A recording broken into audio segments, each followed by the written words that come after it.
station because, of course, I was awake the whole time. And And you giggled. no. I tried it another time, and I got spanked. That was the end of that ruse. Yeah. The time you fell out of the car? Oh, Oh, I yeah. remember that so much. And the time Charles wandered off. When we lived at 710 East 72nd, Charles wandered off one day. First thing he did was head up the hill and he crossed Holmes Street. Then he walked down to Cherry, I guess it was, and then to Oak finally. And he turned right on Oak, and he must have been about 3, maybe 3.5. And he, by that time he was near the drugstore we traded with. So they snagged onto him and brought him into the drugstore and started trying to figure out how to find out who he was. So they asked him his name, and he said his name was Stoney. That was a character in the television show that was of great importance to him and to Bill, at least. Maybe you were too young. I was too young. Yeah.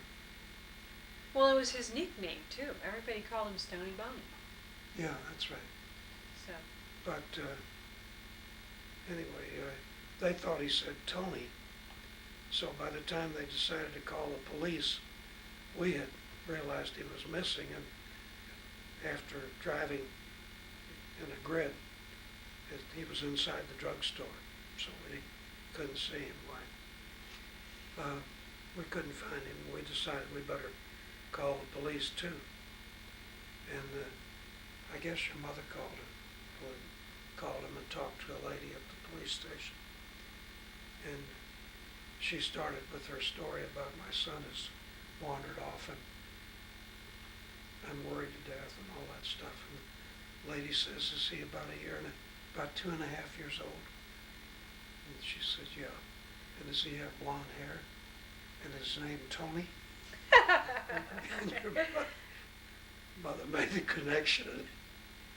oh gosh. I'm surprised. Now if that happened, you'd get fined for endangerment of a minor or something like that. Yeah. Yeah.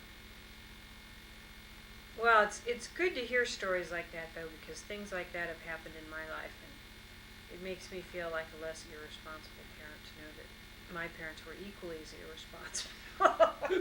Oh, good. They almost got me killed, thank heavens. Well, we did one time. Mother drove off, or I drove off, with the door unlatched, and you pushed on it and fell out in the middle of Holmes. Oh my goodness. Oh, really? Yeah. Well, I was remembering the time when we lived here, and we were coming back home from somewhere, and you were slowing down to turn into the driveway, and Ann thought you were stopped the car, and opened the door and fell out in the middle of the street out here in front of the house. Well, that was better. That wasn't as In Holmes. Holmes is Yeah. a busy street. dangerous as the middle of Holmes. I remember being out here when I was probably about, the only memories I have of Bill are not very nice memories. He was, 7 years older than I am, and very intelligent, and I think he really liked it. Being 7 years older and 7 years smarter than I was. He told me that if, those big search beams that like advertisers use, those huge drums or big lights that shine for miles away, and they wave them back and forth so you could, see them. And we were out, and there was one of those lights going back and forth across our yard one night, and Bill told me, if the light falls on you, you're dead. It kills you. It's really heavy, and you're going to die if this falls on you. And so then he would like dance around and skirt around and you know get real close to being in the light but not do it, and I was terrified he was going to kill himself. Just dumb. So the other not so nice memory, childhood memory of Bill was we were in Memphis, I think, and there was some swimming pool that had one of those curvy water slides, and I didn't know how to swim, and I was probably about 4 or 5 years old. Bill said, go ahead, I'll be at the bottom, I'll catch you. Thanks, Bill. Right to the bottom of the pool. Just awful. And his explanation was, well, you know, I just figured you'd never learn how to swim unless you just plunged right in. Great. So he probably set me back about 3 years. Mm. Bill.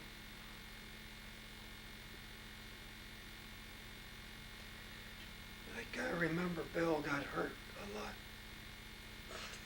I'm wondering if you're thinking of the same time I am. The door, garage door. No, I'm thinking of the radiator. Oh, yeah. He lifted it up and dropped it on his toe. And broke his toe. Right, did break Wasn't his that some sort of a dare between Charles and Bill? I don't think you're I strong wasn't enough to home, lift I that don't thing. think. Yeah. Well, I thought he was helping you move it for some reason. What? I thought he was helping you move it. I don't think so. So what happened with the garage door? Well, it was a fold-up garage door, and so similar to this one, except it didn't have a motor on it. Uh-huh. And I had it halfway up because I was cleaning out the garage periodically or something. And I went off and left it halfway up. Bill came and stood under it, and he got excited about something and jumped. And it put one heck of a wound in his scalp.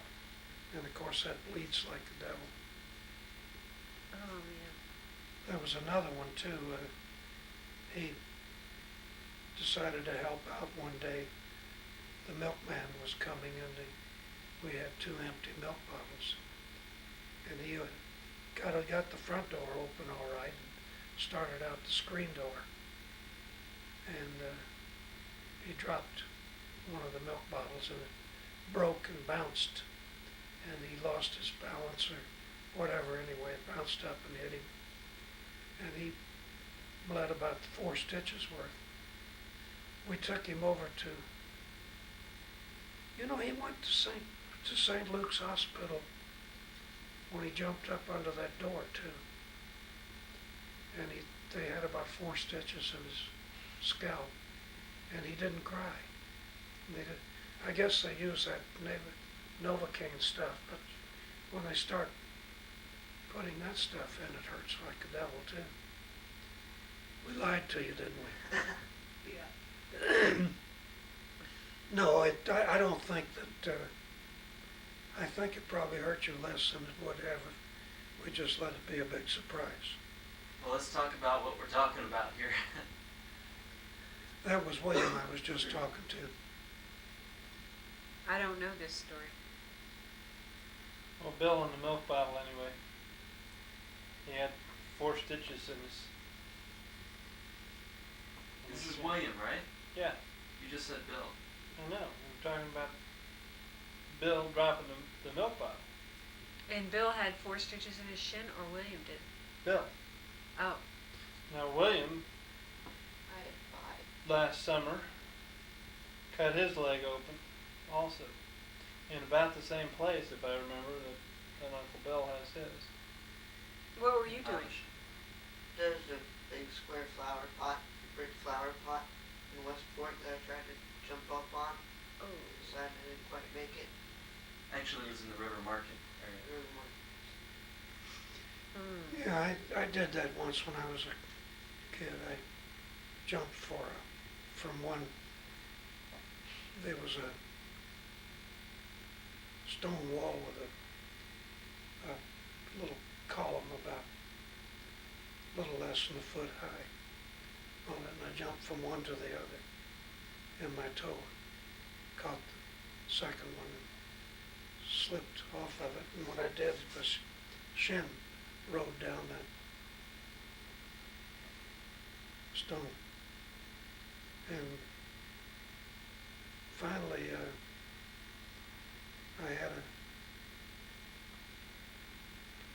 they put some gentian violet, which was at that time unacceptable as anesthetic and germicide. And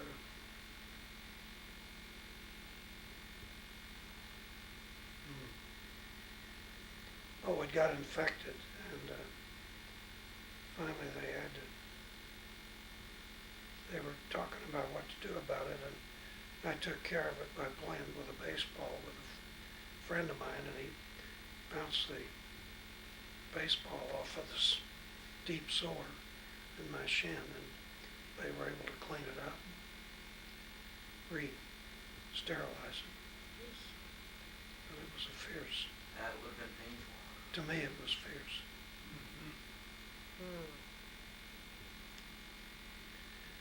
Tell us We were about talking about Bill. Yeah. Yeah, forget him. Tell us about getting shot in the eye with the arrow. Not I, it was a calf. Oh, A friend of mine was sitting on a kind of a low fence. I guess it was about that high. It seemed higher to me. And he was playing with a bow and arrow, and he pulled it back like that, and it slipped out of his hand. And it went into my... I bet you I could find that thing. Me and I'm gonna Lyndon Johnson. yeah.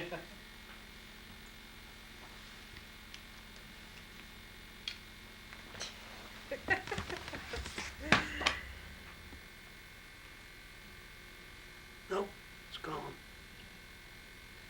I don't know, that might be it. I don't remember being that big though.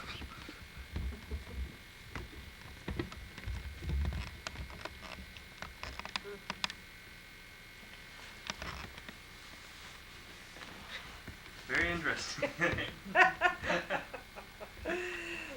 Did you So- get it? Oh, goodness. Oh, did you zoom in on Yeah. it? Great. Can you take your glasses off? Again, sure. Well, now, is it okay to tell jokes? Oh, her jokes are great. Okay. None of you Fisher boys have heard the duck feed joke yet, have you? The what? The duck feed joke. Not that I know of. Okay, well, there's this duck, and he's walking down the street, comes to the corner, there's a bar there, and he goes into the bar, waddles on over, hops up on his bar stool, looks the bartender in the eye and says, "Got any duck feed?" Bartender says, "No, don't have any duck feed." Duck looks a little disappointed, hops down off the stool, waddles out, goes away. Sure enough, next afternoon, about the same time, Duck's walking down the same street. So he goes into the bar again. He waddles on over to the stool, hops up, looks at the bartender, says, "Bartender, got any duck feed?" Bartender looks at him and says, "Duck, you were in here yesterday asking me for duck feed. I didn't have any duck feed yesterday. I don't have any duck feed today. And I'm not going to have any duck feed tomorrow.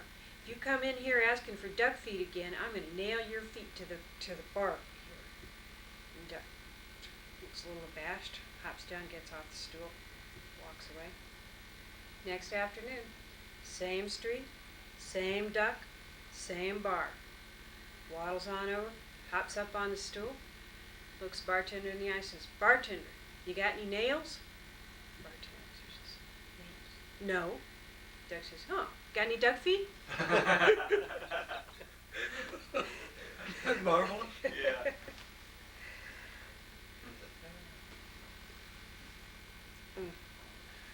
You know, when Elizabeth started into her story last night about the cats, dogs, or whatever it was. Mm-hmm. I thought she was gonna do the one that I wanted her to do for Ann. Oh, didn't she do the one for Ann? What was it? About like when she went to the hardware store with a friend of hers, and they were waiting in the checkout line, and the lady in front of them told them how this guy that Elizabeth was with looked exactly like her son, who had been killed suddenly years before.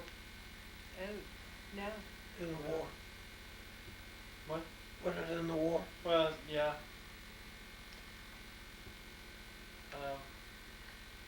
I thought this was gonna be a joke. This is not a joke? Well, it is. Oh, okay. I'm sorry, I shouldn't have said anything.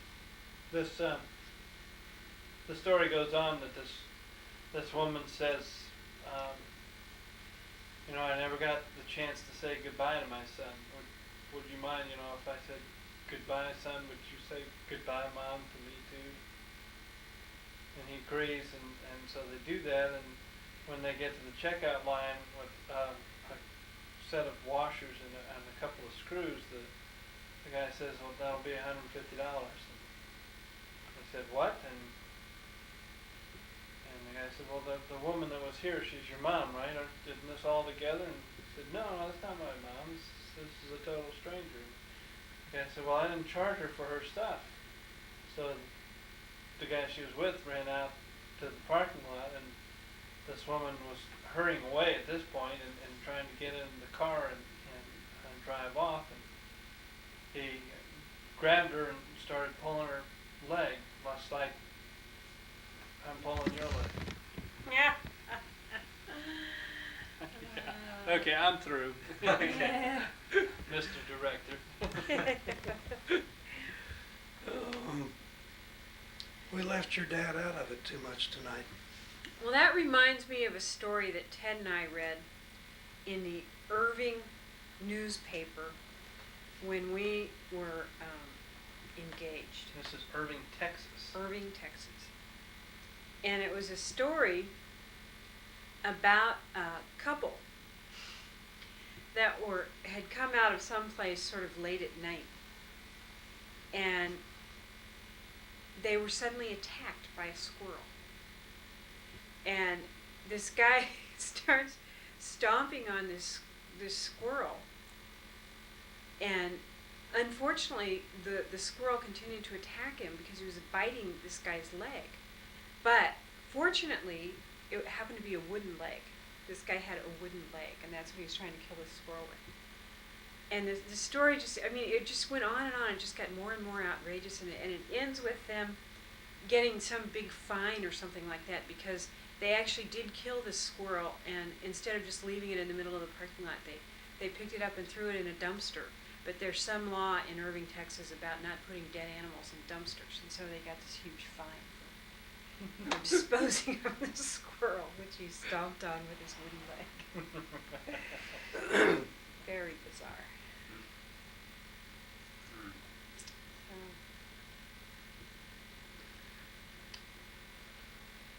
I'm afraid.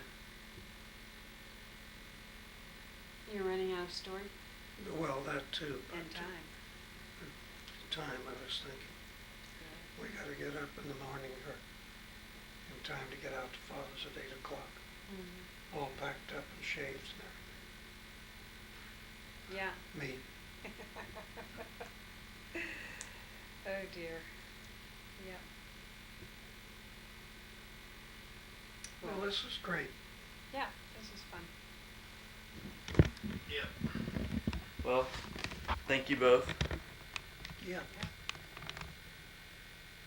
You should have seen the setup Stephen had last time. He had his mother's camera too. Yeah, Had it set over here for it was close kind of ups. excessive. Probably. I had microphones in their face and everything. Oh, really? If I wish I'd remembered to bring the tape recorder with me this time. I didn't remember to do that. The audio tape before. Mhm. But, Do you have a place where you can make copies of these tapes? yeah. Easily? Mhm. Where? My house. Oh, really? Yeah. You have 2 VCRs, or can you make A them off VCR the- and a camera. Yeah. Oh, yeah. Mhm.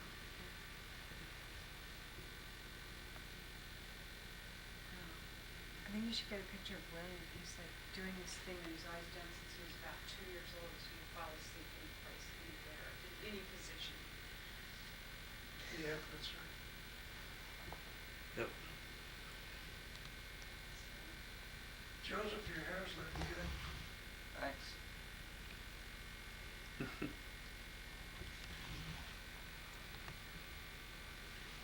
And Dad's reading. Yes. But I'm still paying attention, you notice, because I stopped reading and looked up as soon as you turned the camera towards me. Yeah. I can do that. Mhm.